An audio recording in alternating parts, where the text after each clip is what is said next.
Hello అండి. ఇవన్నీ ఏంటనుకుంటున్నారా? మేము గానుగ నుంచి ఆయిల్ తీసిన తర్వాత ఇలా స్టీల్ కంటైనర్‌లో పెట్టి వైట్ క్లాత్ కప్పి తాడు చుట్టేసామన్నమాట. సో, ఈ స్టీల్ కంటైనర్స్‌లో ఒక్కో కంటైనర్‌లో ఒక్కో ఆయిల్ ఉంటదండి. మనది ఎద్దుగానుగ నూనె కావటం మూలంగా మన రా మెటీరియల్‌లో కానీ, ఆయిల్ తీసిన తర్వాత కానీ ఎలాంటి తేమ ఉన్నా కానీ ఇలా సన్‌లైట్‌లో అంటే సెమీ షేడ్‌లో పెట్టడం మూలంగా ఆ తేమ కూడా ఎవాపరేట్ అయ్యి మంచిగా సెడిమెంటేషన్ కిందయ్యి ఆయిల్ క్లియర్‌గా వస్తది.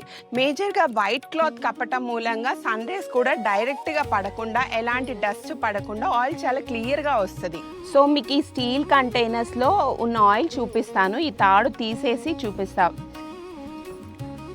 సో, ఇది సెసమే ఆయిల్ అండి. ఇది రీసెంట్‌గా తీసిన ఆయిల్. సో, కొంచెం చిక్కగానే ఉంటది. దాని తర్వాత ఇది గ్రౌండ్ నట్ ఆయిల్. ఇది కంప్లీట్‌గా 5 డేస్ అయిపోయింది. సో, గానుగ నుంచి ఆయిల్ తీసి దాన్ని ఇలా స్టీల్ కంటైనర్స్‌లో పెట్టి ఒక 5 డేస్ సెమీ షేడ్‌లో వైట్ క్లాత్ కప్పి పెట్టడాన్ని ఆయిల్ క్యూరింగ్ ప్రాసెస్ అంటారు. సో, ఇంత కష్టం ఉంటదండి. ఒక మంచి ఆయిల్ మీ దాకా రావటానికి గానుగ నుంచి తీయటం, ఇలా పెట్టటం, తర్వాత బాటిలింగ్ చేయటం. Thank you so much.